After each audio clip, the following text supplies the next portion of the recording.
नमस्कार दोस्तों, विप्र एस्ट्रोलॉजी में आप सबका स्वागत है। बहुत समय बाद ये वीडियो आ रहा है। बीच में थोड़ा सा गैप पड़ गया किसी कारण के वश, बट अब हम फिर से नक्षत्र सीरीज़ में आगे बात करें तो आज का जो वीडियो है वो आप सब ने थंबनेल से देख ही लिया होगा कि हम नक्षत्र के बारे में बात करेंगे। तो हम मघा नक्षत्र तक पहुंच गए थे। अब जो आ रहे हैं वो फाल्गुन नक्षत्र, यानी इस वीडियो में हम फाल्गुन नक्षत्र के बारे में बात करेंगे। अब फाल्गुन में ये जो नक्षत्र है वो पैर है, यानी जोड़ है। एक पूर्वा फाल्गुनी और एक उत्तरा फाल्गुनी नक्षत्र। जो पूर्वा फाल्गुनी नक्षत्र है वो पूरी तरह से सिंह राशि में आता है, और उत्तरा फाल्गुनी नक्षत्र है उसका 1/4 भाग यानी एक पद सिंह राशि में और 3/4 जो पार्ट है वो कन्या राशि में चला जाता है। किंतु ये एक पैर वाला नक्षत्र है, इसलिए हम इस वीडियो में दोनों नक्षत्र का एक साथ हम बात करेंगे, क्योंकि इन दोनों में कहो ज़्यादा फर्क नहीं है। और वीडियो भी मैं बहुत ज़्यादा लंबा नहीं करूँगा, लेकिन इस वीडियो में मैं दोनों नक्षत्र की जो मेन चीज़ें हैं वो आपको समझाने की कोशिश करूँगा। आप वीडियो पूरा देखें, और नए हैं तो चैनल सब्सक्राइब जरूर कर दीजिए। हम इसके देवता, इसकी जो रेमेडी है, उपाय है वगैरह, उसका भी हम अवश्य बात करेंगे। तो आइए शुरू करते हैं इस नक्षत्र के बारे में। तो ये नक्षत्र का नाम है फाल्गुन, और फाल्गुन का मतलब है एक सुंदर युवा गोरी गुलाबी लड़की जो बहुत सुंदर है, युवा है, और वो प्यार, रोमांस और विवाह के लिए बहुत ही उत्सुक है, और इसके साथ साथ बच्चे पैदा करने के लिए सक्षम भी है और उत्सुक भी है। तो ये उसका कुछ मीनिंग निकलता है। अब ये अर्थ से हम कुछ चीज़ें समझने का प्रयास इस तरह से करते हैं कि ये नक्षत्र प्यार, रोमांस, विवाह, ज्ञान, तपश्चर्या, आध्यात्मिकता, सुंदरता, मनोरंजन, आराम, प्लीजर, एंजॉयमेंट, कला, सौंदर्यता, ये सब चीज़ों से ये जुड़ा हुआ है। प्रकृति, क्योंकि ये मैंने पहले कहा ये सुंदर लड़की का वर्णन कर रहा है, और ये सब इसके साथ जुड़ता है। कविताएं, लेखन कार्य, संगीत, यानी कलाएं, सब कला आ जाती है उसके अंदर। तो ये कुछ इस तरह से ये नक्षत्र हमें दर्शाता है। और इस नक्षत्र के जो चिन्ह है वो हमारी जो आराम करने की जो बेड होता है, चारपाई, पहले के ज़माने में चारपाई हम बोलते हैं, तो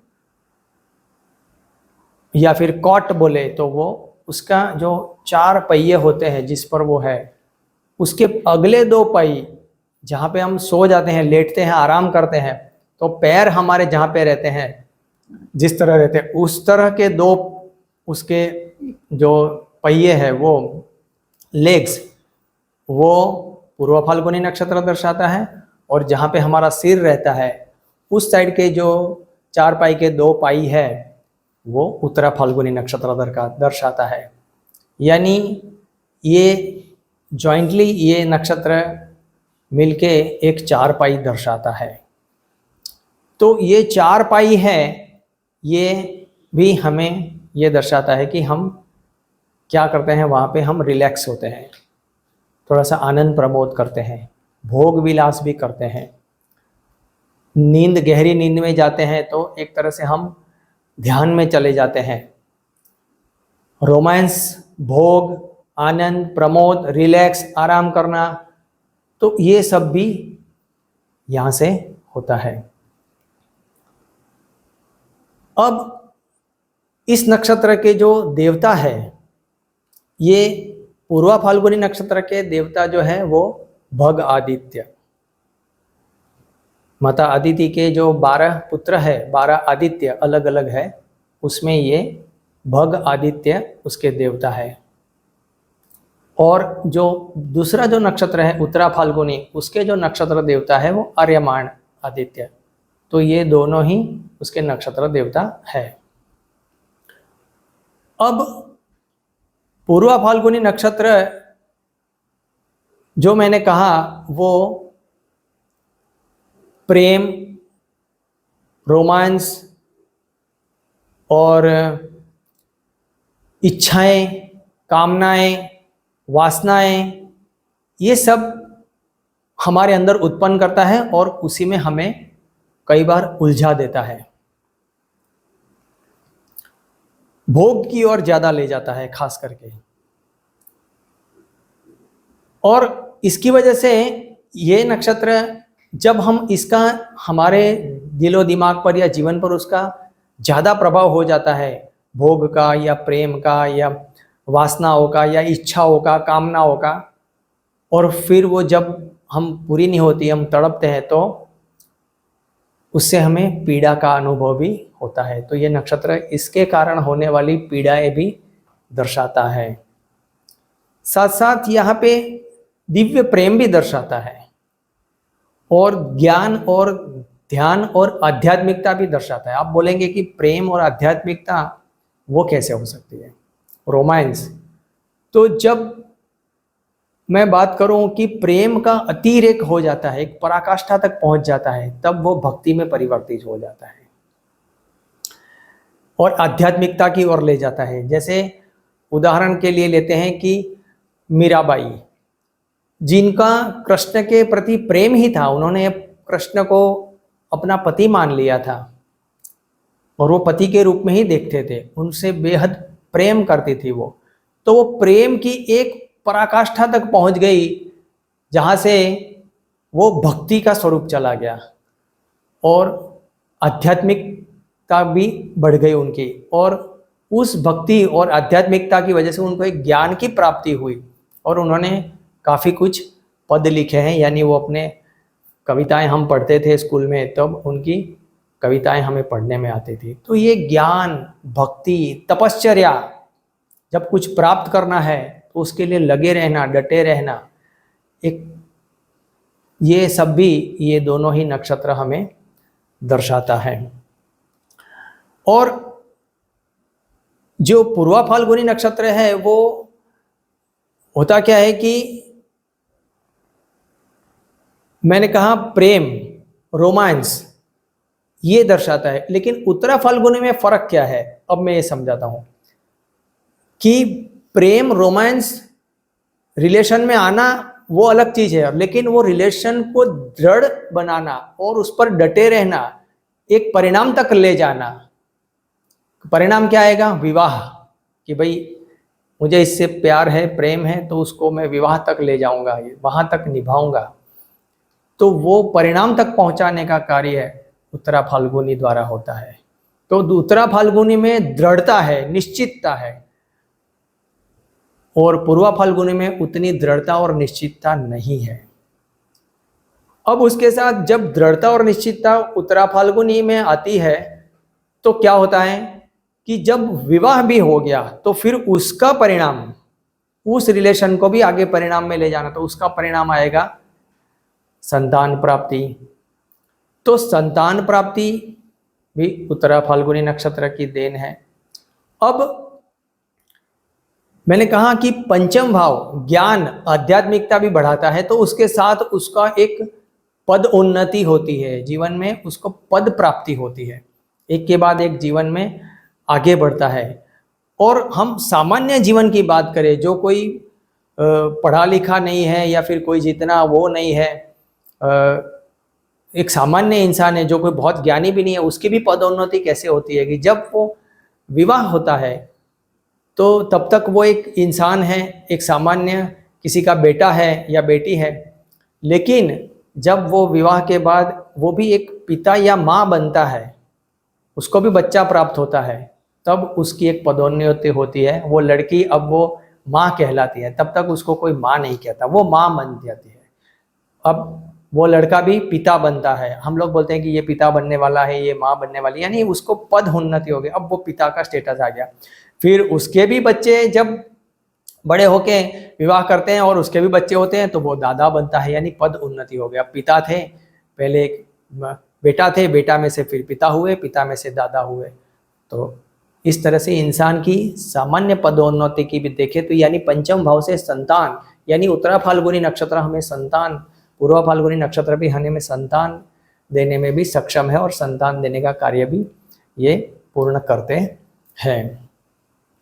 अब हम इस नक्षत्र वाले लोगों के गुण स्वभाव के बारे में बात करें तो पूर्व फाल्गुनी नक्षत्र वाले लोग जो है वो कार्यों में अधिक तत्पर नहीं होते, वो साहसी भी नहीं होते, जबकि उत्तरा फाल्गुनी वाले लोग कार्यों में तत्परता दिखाते हैं, एग्रेसिव होते हैं और साहसी स्टेप भी या डिसीजन भी लेते हैं। ये दोनों ही नक्षत्र वाले वैसे देखा जाए तो कॉमन स्वभाव, कॉमन गुण की बात करूँ तो कुछ हद तक निरंकुश स्वभाव होता है, यात्रा करना पसंद करते हैं, मृदु वाणी होती है, उदारता भी होती है, कार्यों में स्वतंत्रता वो चाहते हैं और नौकरी बदलने की आदत भी होती है और आकर्षक व्यक्तित्व होता है, दोनों में आकर्षक व्यक्तित्व होता है। लेकिन जो उत्तरा फाल्गुनी नक्षत्र है उसमें आकर्षक के साथ साथ प्रभावशाली व्यक्तित्व भी होता है कि एक कोई अलग इंसान है, कुछ उसके अंदर एक एक्स्ट्रा है। पूर्वा फाल्गुनी वाले एकदम आकर्षण पैदा करेंगे, लेकिन उत्तरा फाल्गुनी वाले आकर्षण के साथ साथ एक अपनी आभा छोड़ेंगे, एक प्रभावशाली व्यक्तित्व भी होता है। इन दोनों को, दोनों ही नक्षत्र वालों को आकस्मिक सफलता भी प्राप्त होती है, वाहनों के शौकीन होते हैं, नेतृत्व करने के भी इनके शौक होते हैं। लेकिन फर्क क्या है, फिर से बता दूं कि उत्तरा फाल्गुनी नक्षत्र वाले अधिकार ज्यादा जमाते हैं, स्वामित्व ज्यादा उनका जो देखने को मिलता है कि आई एम द बॉस, ये थोड़ा सा उनका रहता है, थोड़ा सा हल्का ईगो भी उनमें थोड़ा सा ज्यादा रहता है पूर्वा फाल्गुनी वालों नक्षत्र से अलग में। न्यायप्रिय होते हैं, थोड़े से मधुरभाषी होते हैं, विलासी होते हैं और उत्तरा फाल्गुनी वाले जन्म से ही विरासत में जो मिला है उनको वो प्रमुख और प्राधान्य ज्यादा देते हैं, सम्मानित होते हैं और अच्छे आलोचक भी होते हैं उत्तरा फाल्गुनी वाले। साथ में ये बुद्धिमान भी होते हैं, कला प्रेमी तो है, धन धान्य की तो कोई चिंता ही नहीं है, धन और पद तो उनको मिलने ही वाला है। साथ में जो विपरीत लिंग है यानी पुरुष है तो स्त्री, स्त्री है तो पुरुष, उनका समर्थन भी ये उत्तरा फाल्गुनी नक्षत्र वाले को अवश्य मिलता है।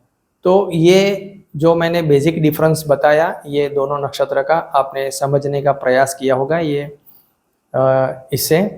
अब हम इस नक्षत्र के जो देवता के मंत्र हैं और उसके उपाय वगैरह के बारे में बात करते हैं। तो मैंने पहले ही कहा कि पूर्वा फाल्गुनी नक्षत्र के देवता है भग आदित्य, उनका नक्षत्र मंत्र है ओम भगाय नमः। इस मंत्र का जाप आप करेंगे तो आपको इस देवता का आपको आशीर्वाद प्राप्त होता रहेगा और कार्य आपके होते रहेंगे। उत्तरा फाल्गुनी नक्षत्र के देवता है आर्यमण आदित्य, तो इनका जो मंत्र है वो ओम आर्यमणे नमः। ये मंत्र जाप करने से आर्यमण आदित्य की कृपा आप पर बनी रहती है। पूर्वा फाल्गुनी नक्षत्र के जो गोत्र ऋषि है वो अत्रि है और उत्तरा फाल्गुनी नक्षत्र के गोत्र ऋषि है वो ऋषि पुलस्त्य है। पूर्वा फाल्गुनी नक्षत्र की जो वनस्पति है वो है पलाश, जिसको हम लोग गुजराती में या राजस्थानी में उसको केसुड़ा बोलते हैं, गुलाबी कलर का आता है, आपने देखा है यहाँ पे, जिससे पानी में भिगो के फिर उसका एक केसरिया कलर बनता है ऑरेंज कलर का, और उसको होली में यूज़ किया जाता है रंग एक दूसरे के ऊपर डालने के लिए। और आप देखिए ये जो पलाश है वो फूल भी खास करके फागुन महीने में ही बहुत खिलते हैं। तो ये फागुन और ये फागुन नक्षत्र और ये फागुन महीने से जुड़ी हुई ये वनस्पति है और ये होली का त्यौहार भी सब रंगों के साथ और खुशियाँ मनाने का है और प्यार का त्यौहार है। तो ये पलाश उसकी वनस्पति है। और उत्तरा फाल्गुनी नक्षत्र जो है उसकी वनस्पति है, उसको हिंदी में पाकड़ बोलते हैं, हमारे यहाँ गुजराती में पीपरी बोलते हैं। जो पीपल का पेड़ होता है वो शायद अगर हम बोले मेल वर्जन है, पुरुष है, तो स्त्री वर्जन जो है उसका वो पीपरी, और सेम पीपल जैसा ही होता है, लेकिन उसके पत्ते एग्जैक्ट पान आकार के नहीं होते, ओवल शेप के होते हैं। तो ये पीपरी या पाकड़ इसको हिंदी में बोलते हैं। उसका आप उसको आराधना पूजा या उसके प्रार्थना कर सकते हैं।